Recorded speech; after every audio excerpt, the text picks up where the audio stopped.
छांदोग्य उपनिषद से ब्रह्मज्ञानी महात्मा रघु की चर्चा शुरू की थी। राजा जामश्री बहुत दयालु कृपालु राजा हैं, बहुत परोपकारी राजा हैं। अपने राज्य में राज्य की ओर से कितनी चिकित्सालय, पुस्तकालय, विश्रामालय, धर्मशालाएं, बहुत कुछ खोल रखा हुआ है।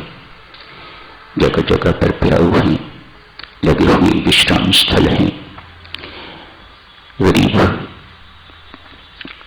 को भूखा नहीं है, उसे भी राजकोष से रोटी मिलती है।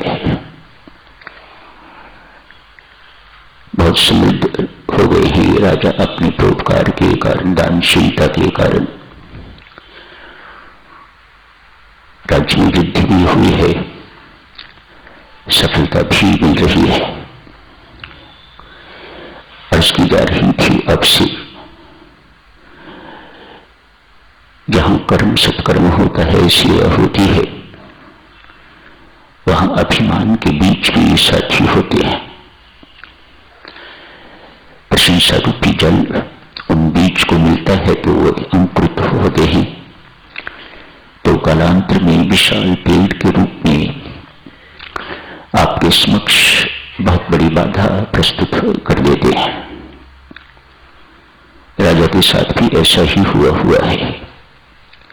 राजा अभिमानी हो गया है। उसे लगने लगा है कि मेरी दानशीलता के कारण, मेरी परोपकारिता के कारण मेरी समृद्धि एवं राज्य का विकास हुआ है। परमेश्वर की कृपा देखिए, करनी देखिए। आज रात राजा जामश्री को स्वप्न हुआ है, जंगल में शिकार करने के लिए गए हुए हैं, थक गए हैं। किसी पेड़ के नीचे विश्राम किया राजा ने। उस पेड़ पर एक शाखा पर एक हंस एवं हंसनी बैठे हुए थे। आपस में दोनों चर्चा कर रहे थे। हंसनी कही है, देखो प्रिय, राजा की दानशीलता, इस राजा के राज्य में घरों में ताले नहीं लगते, कोई चोर डाकू नहीं है, गरीब भी भूखा नहीं रहता। ये राजा इतना समृद्ध है, इतना परोपकार कर रहा है, इन्हीं गुणों के कारण ये इतना समृद्धिशाली है, इसे सफलता ही सफलता मिल रही है। हंस टोकते हैं, नहीं प्रिय, ये सत्य नहीं है। ये समृद्धि इसे मिली है, वो सफलता इसे मिल रही है, ये इसके पुरुषार्थ के कारण नहीं है। इसके राज्य में एक ब्रह्मज्ञानी महात्मा रहते हैं, महात्मा रघु। उसकी तपस्या, उसके त्याग, उसके गुणों के कारण है। कहां वो महात्मा, समृद्धि किसको मिल रही है, किसके कारण मिल रही है, तनिक मेरी जोड़िएगा। ये पुरुषार्थ से नहीं, ये अपनी करनी से नहीं, राजा के अपने गुणों से नहीं। एक हंस बोल रहे हैं, ये पंछी बोल रहे हैं, ये इसकी समृद्धि, राज्य का विस्तार इत्यादि, ये सब कुछ उस महात्मा की तपस्या के कारण है, उसके त्याग के कारण है, उसके सदाचारी जीवन के कारण है, उसके आदर्श जीवन के कारण है। उससे जो तरंगें निकलती हैं बाहर, उसके कारण इस राजा को समृद्धि मिली हुई है। सारी प्रजा भी देवियों सज्जनों बहुत परेशान है इस बात के लिए, ये राजा जो सबको सुख सुविधा प्रदान करने वाला है, शांति प्रदान करने वाला है, खुद अशांत है। अभिमानी शांत तो नहीं हो सकता।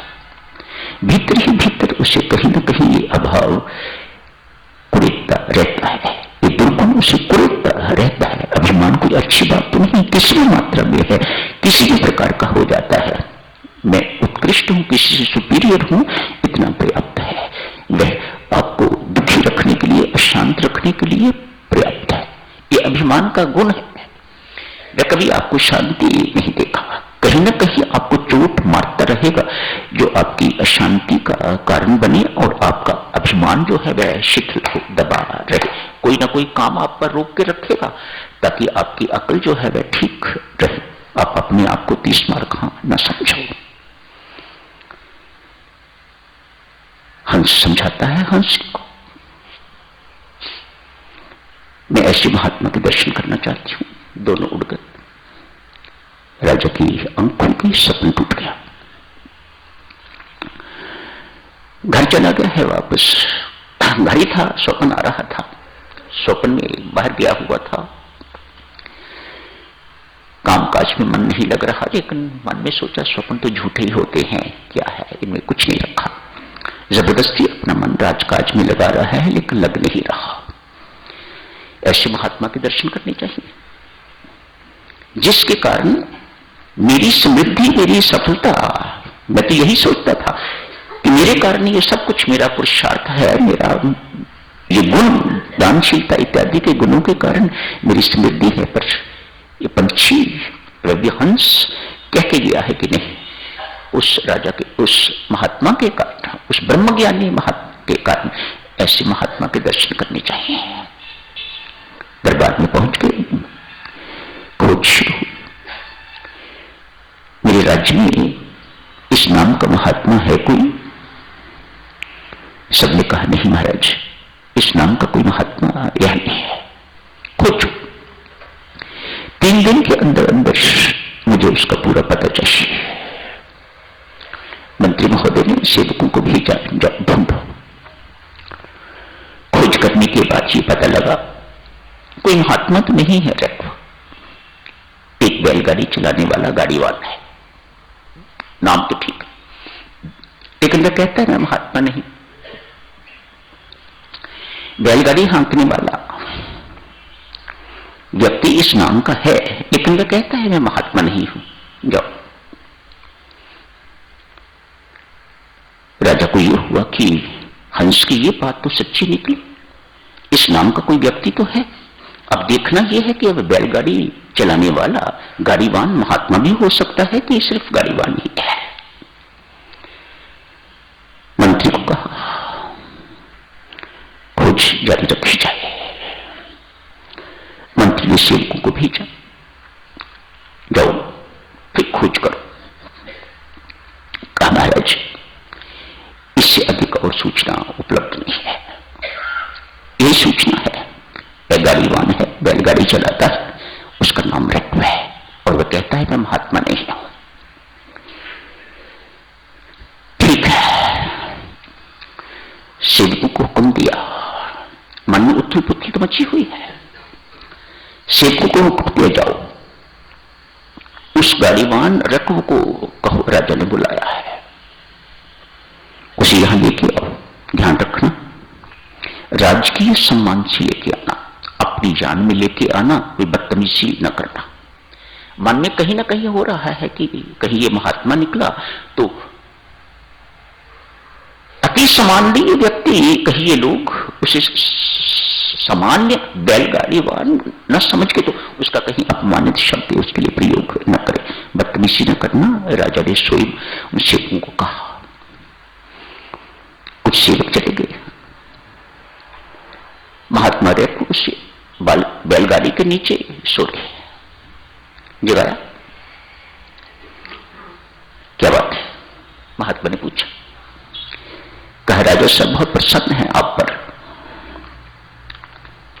आपको बुलाया है राज दरबार में। क्या काम है मेरे से? मैं गाड़ी चलाने वाला हूं। क्या कोई गाड़ी का काम है, कोई बैलगाड़ी का काम है? नहीं। फिर मुझे राजा से कोई काम नहीं। यदि मेरी बैलगाड़ी से कोई काम नहीं तो फिर मुझे राजा से कुछ नहीं लेना देना, मुझे कोई काम नहीं से। जाओ अब राजा को बोल दो मैंने आने से मना कर दिया है। सोचो देखियो कितना अंदर बल होगा, किसका बल। वे राजा की तरह अपना बल नहीं समझने वाले। यही तो अंतर है एक सामान्य व्यक्ति में और एक ब्रह्मज्ञानी में, एक संत में। वे अपना कुछ नहीं मानता। राजा सब कुछ अपना मान रहा है, मेरी ख्याति इस कारण, मेरी समृद्धि इस कारण, मेरी सफलता इस कारण, मैं पुरुषार्थी हूं, नहीं तो इतना बड़ा मैं कैसे बन जाता। महात्मा इतना महान होते हुए भी ये सोचता नहीं है परमात्मा की कृपा है, सब कुछ परमात्मा का दिया हुआ है, मेरा कुछ नहीं है।